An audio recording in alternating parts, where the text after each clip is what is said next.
Welcome to another interview in our FM Expert series. Today I'm joined by Darren Crossman. Hi Darren, how are you? Hi, I'm well, thanks Beth.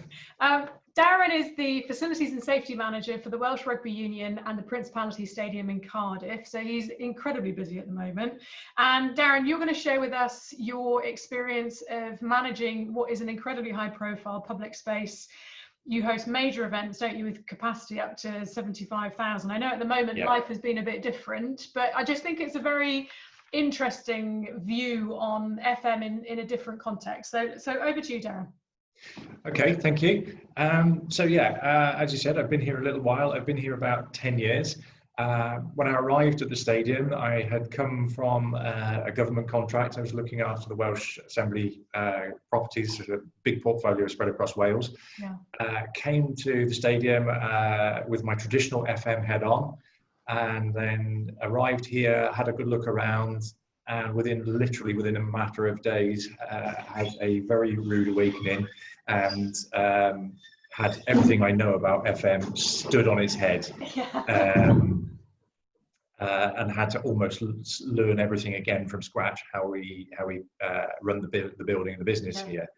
So my perception was I almost had free reign to do exactly as I wanted to do, or not wanted to do, needed to do, shall we say. But then it was rapidly learning the intricacies of the business actually comes first. And the business function is getting spectators in, or getting the events in, getting the event set up, getting spectators in, performing the event and getting it out, and then getting it out and getting on to the next one. And everything else revolves around that. So everything has to fit in with that. Tied in with that is then the fact that you've got peaks and troughs. So again, talking about the spectators, you have periods when you're preparing for the spectators, you have 75,000 spectators come in, absolutely trash the place, and then they go again. And then you have to recover. So our operating cycle, for example, in November, we have 4 international matches on the bounce on every weekend. So it is almost suspending all activities in the stadium apart from event preparation and cleaning and prepping for the next event. But then you go into long periods of downtime, such as between the end of November and February, apart from the fact we've got Christmas in the middle, where we can get things done.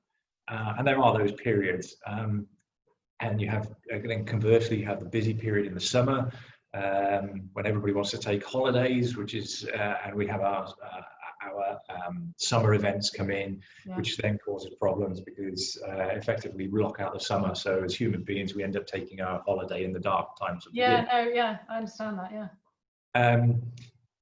It has all the intricacies of normal FM. So you've got all the statutory requirements. It has additional legislation piled on us, Safety of Sports Ground Act. So there's more requirements that we have to do, more reporting.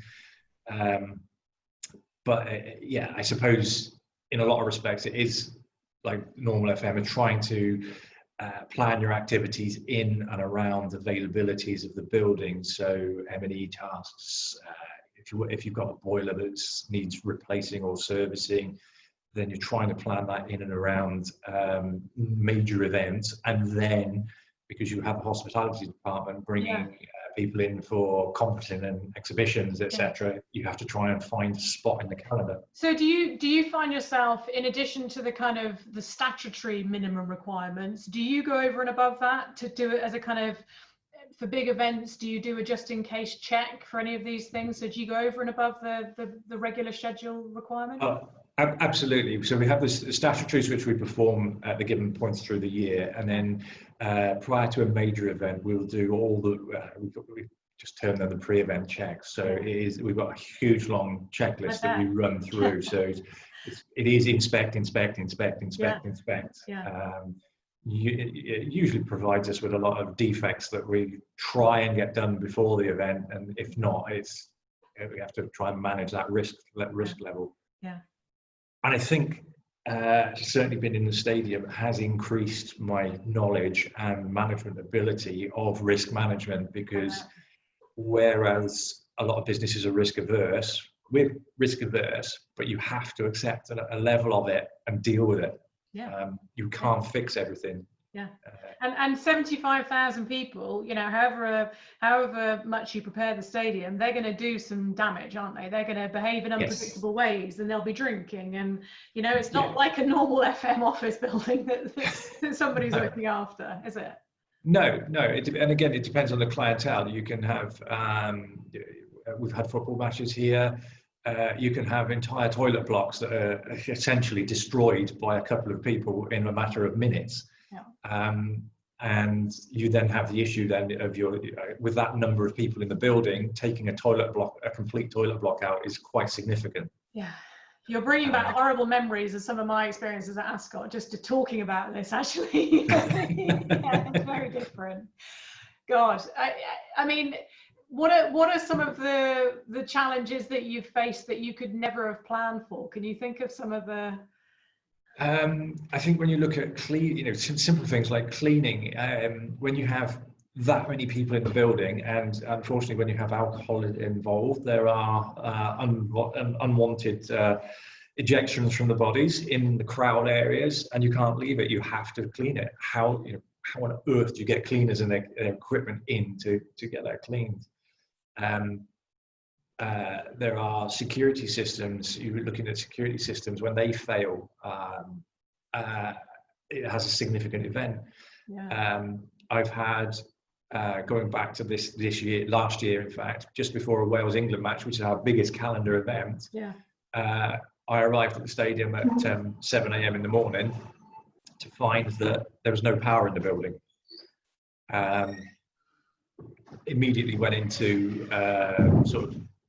automatic responses to get it put back. And a few people thought I was kind of panicking a little bit, yeah. But when you're presented with a dead building, in effect, that you're expecting 75,000 people in 4 hours, you've got to know what you're doing to get it turned around and get it back up. Yeah.